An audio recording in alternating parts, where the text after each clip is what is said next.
Episode 151, Slippery Slope.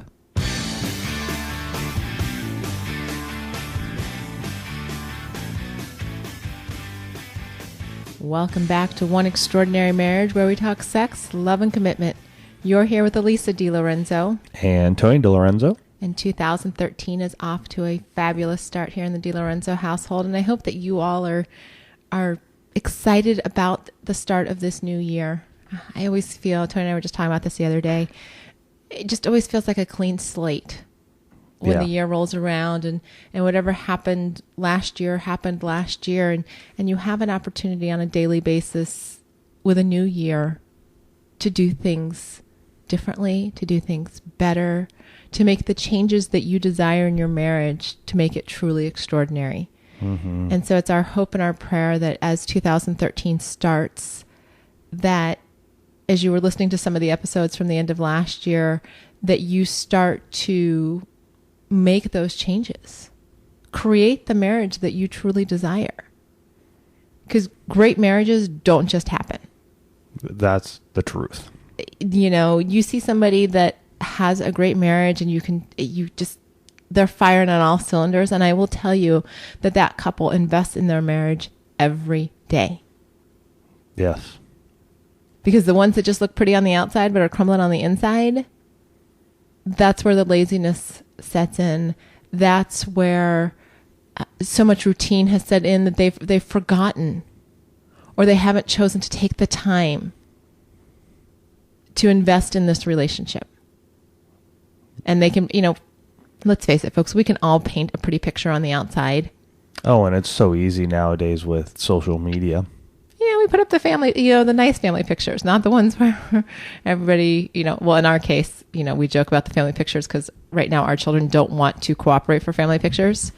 So Tony and I have decided that we're just going to take pictures of the two of us. Right. Well, how many of you are just sweating like mad when you're trying to take those family photos? Really, it is a difficult time, especially if you got kids that are involved that are just running around and not cooperating, and you're trying to get this beautiful portrait because you want to etch that in your memory and their memories for years to come. And really, it's about 30 minutes of heartache and screaming and yelling. And maybe you're not a screamer or a yeller, but then you have this beautiful picture, which, people come to your house. I mean, we did this. We were at a football game the other night watching football at a friend's house, and they'd had this fabulous family picture. They'd taken on vacation. It was a great picture, but that's kind of what prompted this little bit of conversation here, that things often look good on the outside. In their case, things look good on the inside too. But for many, you get, especially this time of year when we've just gotten all these Christmas cards and, everybody's got the smiling family picture. It makes you wonder. Yeah. It makes us wonder, and partly that's because what we do. But the reality is that there are a lot of marriages that look pretty on the outside. And we know from those of you that write into us that things are not so pretty on the inside. And don't take that harshly, folks. I mean, we just bring up stuff that is truth and honesty. And the reason being is because we want you to be able to go and look into yourselves and look into your marriages and honestly tell yourself and ask yourself, hey, what is happening? What is going on here that we can start changing, that we can start twisting and turning a little bit, so that way we can get to a point where we don't have to walk around each other on eggshells anymore. Mm-hmm. Where we can speak our mind and speak what we feel and not worry about retaliation or rejection, because that's what we want you to be able to do. And the only way you're able to do that is to hear the truth. Sometimes the truth hurts. Absolutely. So if you're cringing and you're listening to that, it might just be the truth. And it's not something that you got to turn off the podcast and get upset about. It's, hey, maybe just take some time to look inward, introspective. Mm-hmm. What are you doing that is causing the marriage to have some strife in it? And that's tough. Believe me, that's tough. We've had to do it numerous times and many a times in our marriage, and realize that we're the cause. The person who is talking right now, I'm the cause of the strife, and I need to rectify where I'm at. And that's a tough one to do. I mean, that's a blow to your ego. Mm-hmm. But when it comes to love, the ego needs to be set aside, and we need to become servant lovers. Before we go any further, I want to say, if you have something that you would like to tell us about, reach out to us. You can call us at 858-876-5663, or you can email us at info@oneextraordinarymarriage.com. Again, all phone calls, all emails are anonymous. Your name's not going to be said. Where you live isn't going to be even said. So feel free to tell us about those tough areas that you might be struggling with, but tell us about those success areas that you'd like to tell us about as well. And we do have a success story I'd like to share with you guys, because it ties in so nicely with what happened over the Christmas holiday, when we were talking about unwrapping each other, which, if you haven't listened to, go back. It's episode 149. And we just share, and it doesn't even have to be just on Christmas Day or New Year's Day, but it can be during your vacation, taking time to unwrap each other. So we got this email. It says, Tony and Elisa, thank you so much for your words and stories building up marriages. Just wanted to let you know that even though I saw the Facebook post about unwrapping, and we did do just that Christmas night, I just got finished listening to the podcast today. I wanted to let you know that we had the perfect getaway place over the holidays every night. We were given the travel trailer to sleep in, while our son stayed in the house with G&G, cousins, aunts, and uncles, and dogs. So needless to say, we took advantage of the situation all 4 nights that we were away from home. There were some snide remarks made by family members, all of whom I think would benefit from listening to you if they'd have a change of heart. But we just smiled and let it go. Thanks again, and Happy New Year. That rocks. It does. I mean, how beautiful that you get to be the ones. I mean, that's like having your own hotel room at a family vacation. Oh, yeah. You know, and how wonderful that they didn't just be like, they weren't just like, well, you know what, we're just going to go to sleep. It was, no, this is an opportunity for us to connect in the midst of, you know, lots of family togetherness, because obviously there was a full house inside. And, you know, that smile on your face every day, that is sometimes the only thing that gets you through the day. Yeah. That connection with your spouse and making that relationship a priority.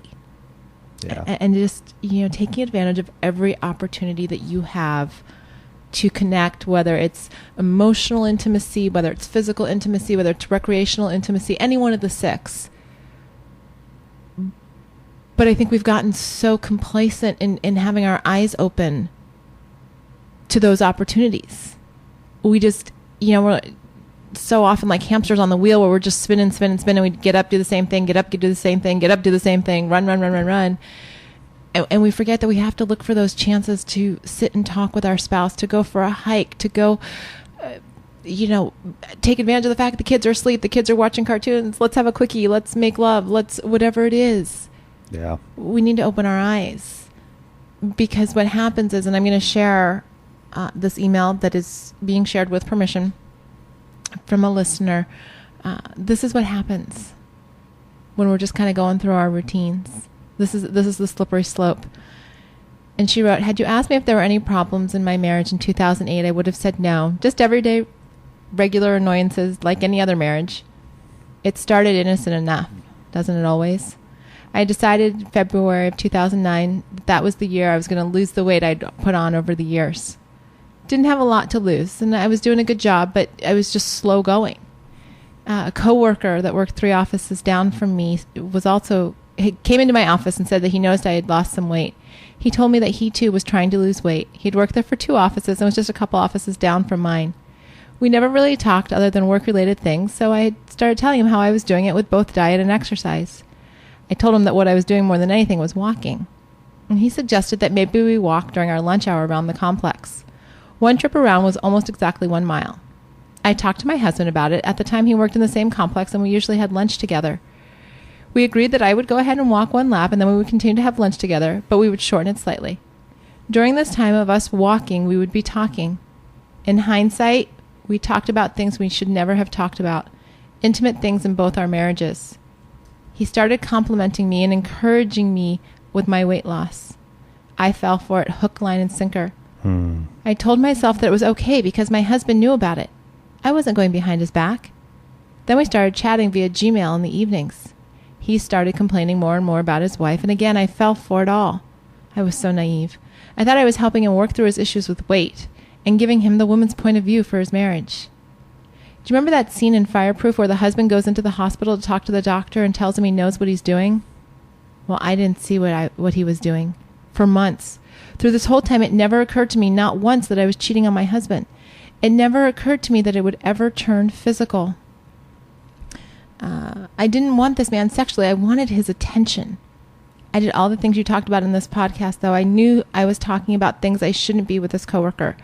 I was jumpy and not wanting my husband to find out exactly how much we talked, chatted, and texted. Little did I know that during this whole time he was starting to suspect anyway.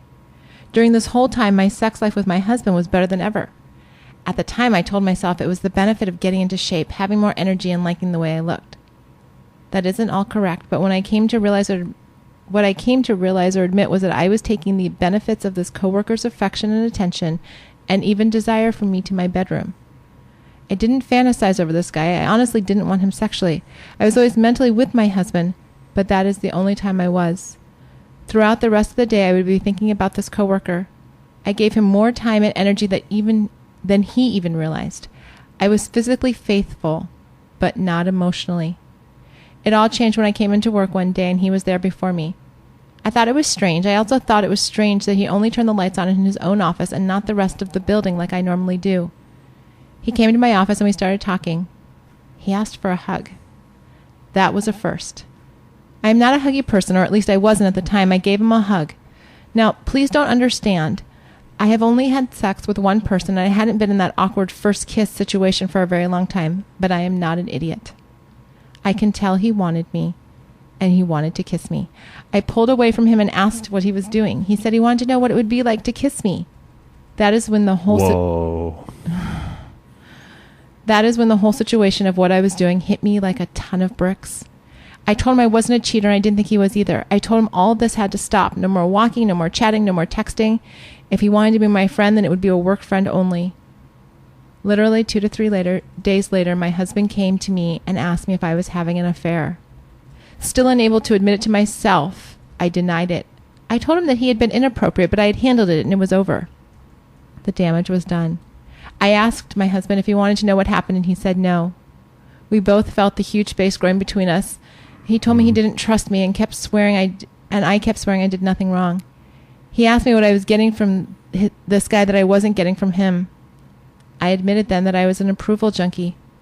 Through all these months of me losing weight, my husband only said, "Looking good, cutie." I told him I needed more than that. I needed to be noticed. I needed that emotional connection. Though I didn't really say those words, that is what I was trying to say. They go on to, they had some other issues in their marriage, and she said what happened was that this goes on through 2009 and 2010, and they both just were stuffing down everything that was going on in their marriage. And for over a year. The situation itself had ended, but they were stuffing down the emotional pain. And she said, I finally came to terms and called the affair what it was. My husband finally asked me to tell him what had happened. I did tell him. Late one night, my husband told me that he loved me and he forgave me. He said he saw me as someone the guy used and tried to manipulate.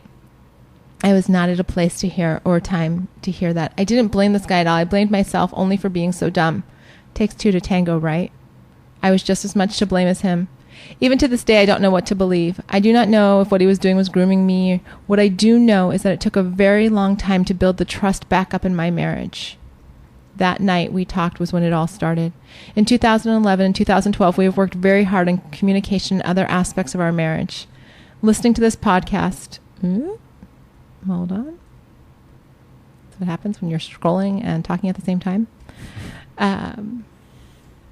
Let's see. Listening to this podcast made everything bubble back up. And while I believe that I had finally forgiven myself, I don't think I have yet.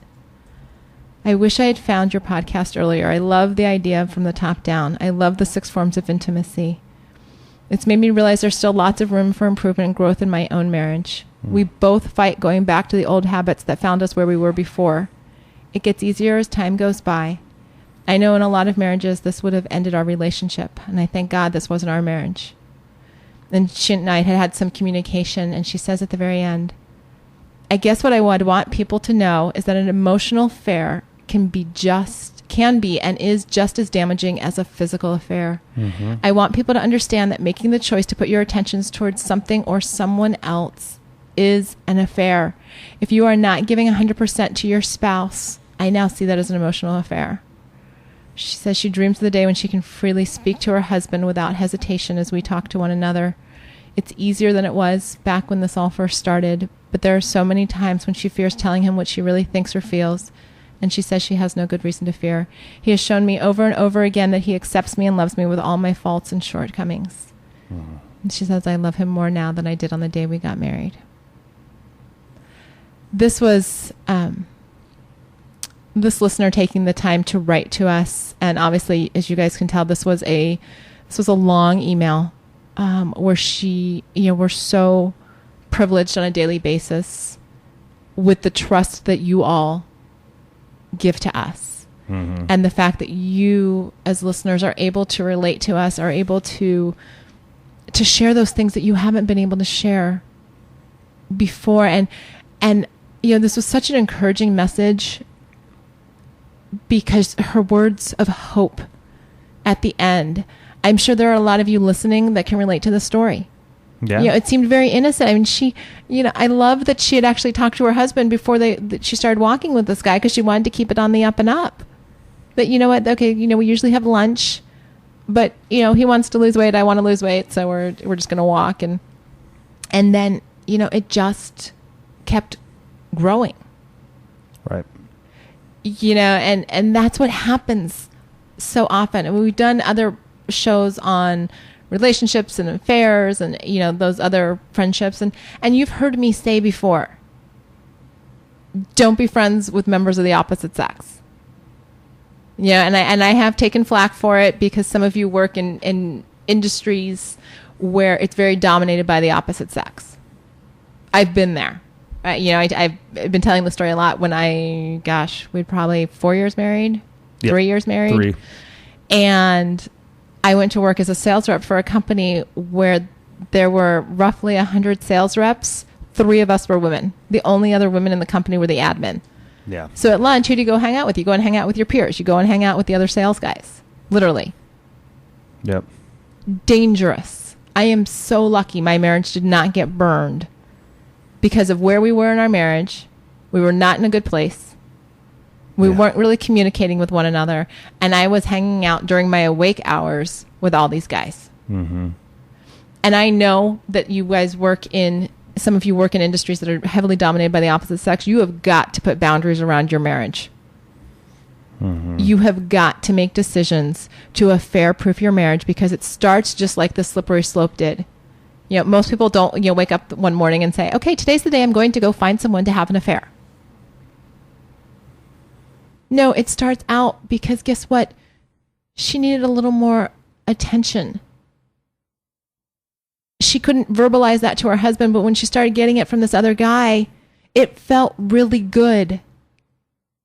Somebody was paying attention to her. Right. Somebody was telling her as she was going through this weight loss, wow, you look good. Keep it up. I'll see you tomorrow. Same time. We'll go walk. And she started sharing intimate details. That's where it starts. I mean, that's a big one, folks. You get to this point where you're sharing those intimate details. You've crossed the line big time, and you need to check yourself. I know the feelings that you're probably starting to get inside of you, and it could be over chatting on Facebook with somebody. And I know this firsthand and I'm going to go back some years when we didn't have Facebook or anything, but we had forums. And when I was heavy into my pornography addiction, where I would be in these forums and talking to people and getting that intimate, emotional intimacy met in these forums. It's a bad place to be. And you know what? I didn't see it for what it was. I didn't have somebody speaking truth to me back then, And so what I would say to you now is that I understand what you're going through. because I've been there. I felt those feelings.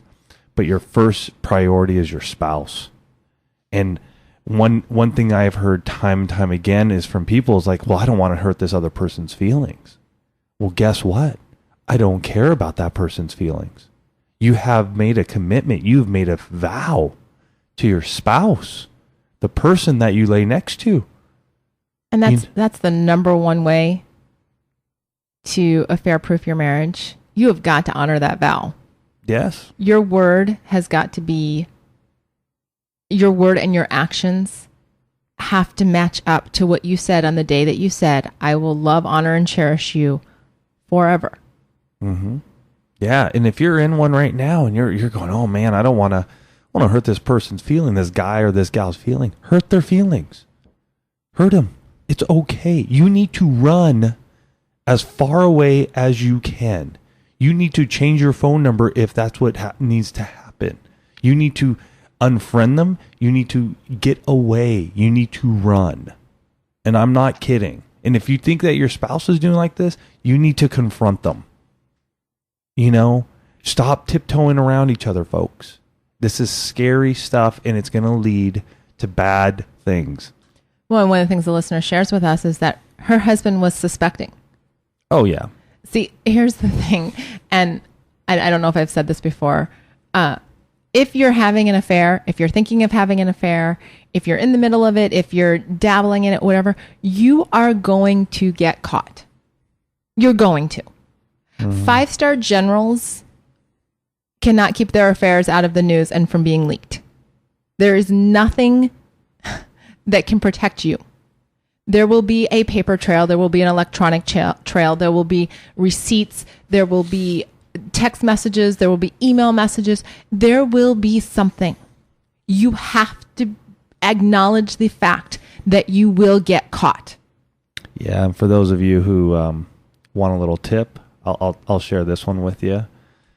Watch out for ATM withdrawals or extra withdrawals at the grocery store. The grocery store, Walmart, Target, whenever you can grab cash. It's the cash back on your ATM. Exactly. That is a little tip. If you're wondering where some cash is going, that is a sign that an affair is happening. That's just a little tip. Now, that doesn't mean it's always the case, but if it becomes a consistent... Because I know growing up, my dad always took out an extra, like we'd go to the grocery store and he'd take out an extra 20. It's when you start seeing the large repetitive withdrawals and you're wondering, why is our budget shot every month? That is an indicator. Yes. That is an indicator. You have to be aware too of the danger zones. Where are places, if Facebook, if you're friending people on Facebook, we've talked about Facebook before, if you're friending an ex on Facebook, you and your spouse better both be friends with that person. If you're friending people from your past, which, let's face it, for the most part, Facebook is, people from our past, you have got to put up safe boundaries around there. Right. There are very few, with the exception of, some of Tony's high school friends, there are very few people that we're friends with on Facebook that we're not both friends with. I'm not friends with all the girls you went to high school with that I know you're friends with or that have found us on one. Right. That's just, I don't need to be, but I'm not, that's not a relationship that I'm concerned about. Right. If there's ever, like for me, I don't friend any of the guys I ever had a crush on. If I can look back and, like checking out their picture does anything for me, you know what? That's not somebody I need to friend. Right. And if you're in a work environment and, you have somebody who is paying a lot of attention to you, you need to realize what's going on here.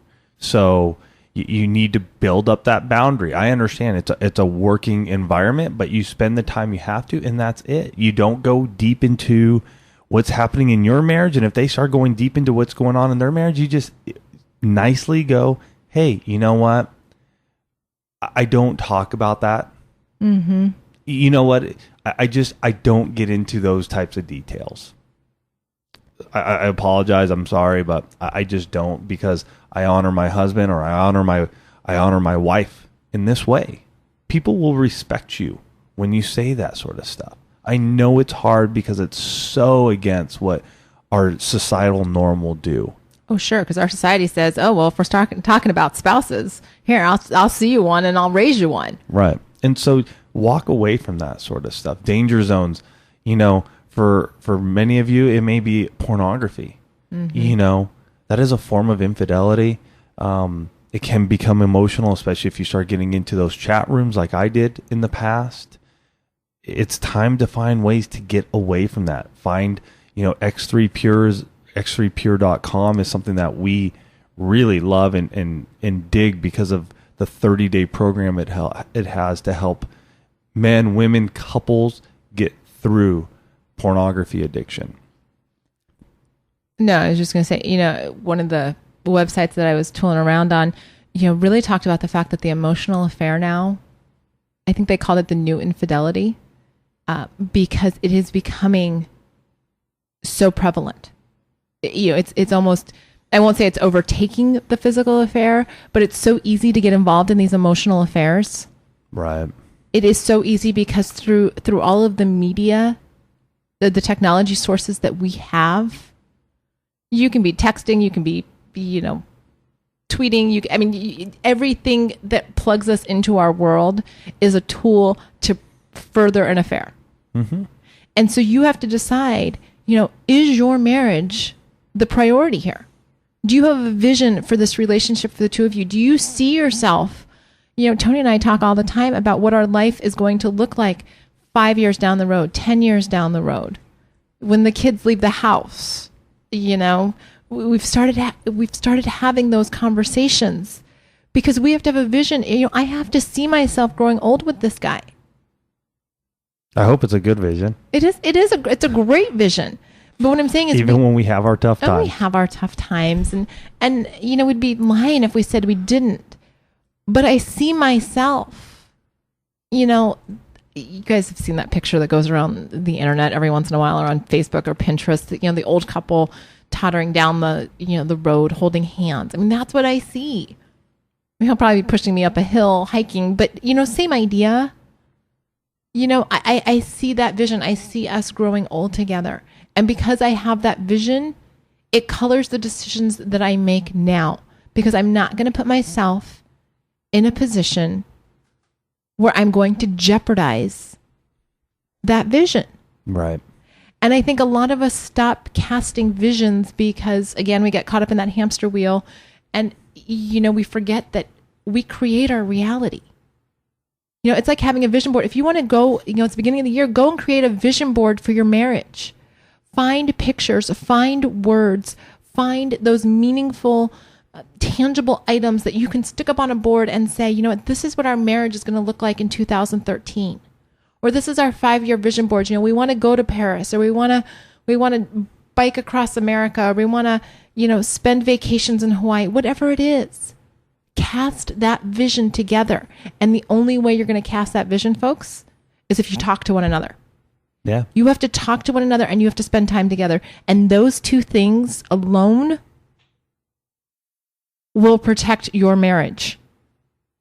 Well, it's showing each other that you make your marriage a priority. And that's important.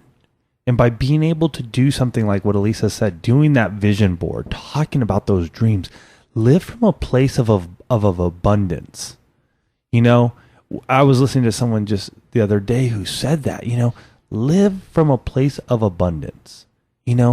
Let God's glory fill you up. And instead, and I do this a lot, man. I'm always living from a place of we don't have enough. And really, in all honesty, Elisa and I were looking over, talking about our financials after the Christmas season and how did we do? Okay. For anybody that's listened to us for a year, you have to tell them the difference between our conversations this January. This is a complete aside, folks. But if you listen to any of the episodes from January 2012, okay, tell them how it's different this year. Oh, it's much different because I asked Elisa, and I will have to say this. When I brought it up, I was a bit tentative, and I'd waited probably a day or two longer than I should have because, again, I remember last year, and last year was not a good year. And so I was tentative. And even though Elisa and I talk as much as we do, I still sat there and said, all right, do I need to really bring this up? It seems like everything's okay. no big deal, you know. And then I just, you know, finally, you know, you have to go for it. And no matter what was going to come out of her mouth, good or bad, my thing was, I'm going to just love her. I'm going to love her. We're going to work through whatever issues what may come up. And so I posed the question, hey, you know, how did we do with Christmas this year? How did it go? And, you know, her reply was, you know what? We did well. We did under budget. You know, we didn't go crazy. And so, you know, there's one of those situations where in the past we had issues.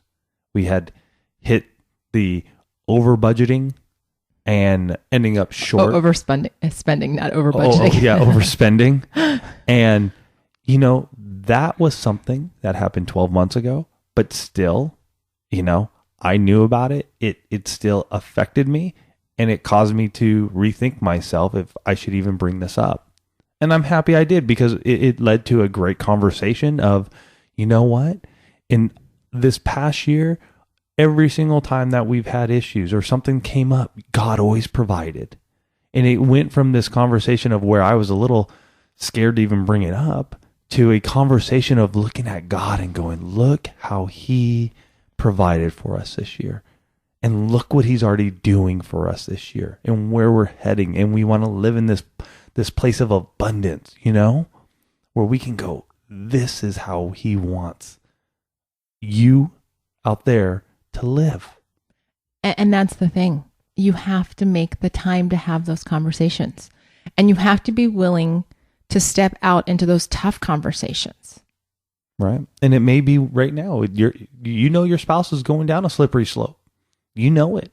You sense it. Just like our emailer said, her husband knew. Her husband sensed it. It may take you something to go, hey, and I know you don't want to get into a big old blowout fight. I understand it. Come from a place of a servant lover. What is happening right now in your life that is taking you away from our marriage? Mm-hmm. You're asking a question. What is it that's going on in your life right now? Because I sense that you're pulling away. Talk to me. Let me know. Don't come from a point of pointing fingers and being very defensive. Come from an offensive point of view. What is it that is going on in your life right now that is pulling you away from our marriage? Let them speak. Listen to them at that time. Find out what's going on. I know it's tough. I know it is, because you're ready for the rejection and you're feeling the pain. But if you don't find out what is truly going on, it's going to happen with this couple. They just shoved everything down, and that doesn't do either of you any good. So try to get those questions answered. And when that spouse of yours answers and goes, you know what? I just want more affection from you. I want more verbal affection from you. Okay, what is it about verbal affection that helps you in our marriage? You know, what is it about it? What type of words do you want me to say? Listen, I know it's tough. And this doesn't have to be some drawn out thing. A lot of times for Elise and I, you know, our talks are happening after we read Jesus Calling, and we're just lying in bed together. Mm-hmm. You know, that's our time to chat. We found that to be a very wonderful place for us because we're both just sort of in a nice area in our lives. And it may be for you, if you're dealing with some of these, you know, if you are going down that slippery slope, or your spouse is, these are going to be much bigger conversations. These are going to be the ones that are going to need to have time set aside for them. And very much like I've been working on teaching our son how to have a conversation. You know, I realized as I was talking to him yesterday and over the last couple of days, because he's just, you know, he's in the grips of, you know, prepubescent, emotional, all over the place. And so I'm working on getting him to learn how to communicate without, like he was talking to his dad the other day and he got mad, so he just hung up the phone. Mm-hmm. And, you know, so having the conversation that hanging up the phone on someone really doesn't solve anything. In fact, it probably exacerbates the problem. And so what I was sharing with him is, you know, if you find yourself getting to that place, and you all know what I'm talking about, where you start to feel your insides just tighten up and you're like, all right, I'm about to unleash on this person, then you need to do what I told my son to do. You need to say, you know what? I'm about to lose it. I'm about to lose control. I'm about to get really upset and I don't want to unleash this on you. I need some time to just refocus my energies. Mm-hmm. Because what I explained to this child is that it is so much better for you to walk away in that moment with the words, I need to collect myself, than it is for you to unleash a torrent of emotion on somebody. Right. So, take the same idea that I gave to my son and use it in your relationships. It's our state of our marriage talk. It's state of the marriage. It is not screaming and pointing fingers. It is saying, you know what? We need to discuss this situation and I'm going to do so as calmly as I can. And if I start to lose my calm, I'm going to tell you. And I will let you know right now, if you hear the words from your spouse, I need a little time to collect myself. Do not badger them into staying in the conversation at that moment. Yeah. Let them walk away. You collect your thoughts, let them collect their thoughts, because nothing good will come of badgering them into staying in the conversation in that moment when they have told you they think they're going to lose it. Right. Nothing good. If it was like our marriage, it was shutdown time. And no matter what I would say, no matter what I would do, no matter how angry I would get, and I would get pretty angry, no matter how much I would throw things around or what would happen. You never threw stuff around. No, you never. I never threw stuff? No. All right. You might have thought about it. Okay. But no matter what would happen, Elisa wasn't going to open up. She just wasn't going to open up. And so it did us no good. It did me no good to just continue to badger her and badger her and badger her. And it took me a long time to learn that. It did. And so if that's where you're at, hey, just go time out. All right. Let's get our cool. Let's figure this out. What are pressing questions? Again, communication doesn't have to be just verbal. Right. If they're pressing questions and you have them and you guys can't talk to each other without getting to this blow up, write down 2 questions that need to be answered. Write down 1 question that really needs to be answered and let your spouse write it out. That might be the way that your spouse is able to verbally, not verbally, but a way for them to communicate. And it allows them to do that. And that's the thing. The communication piece and the time, make time to do things in your marriage, make time for one another, communicate with one another, and don't forget to keep your sex life alive.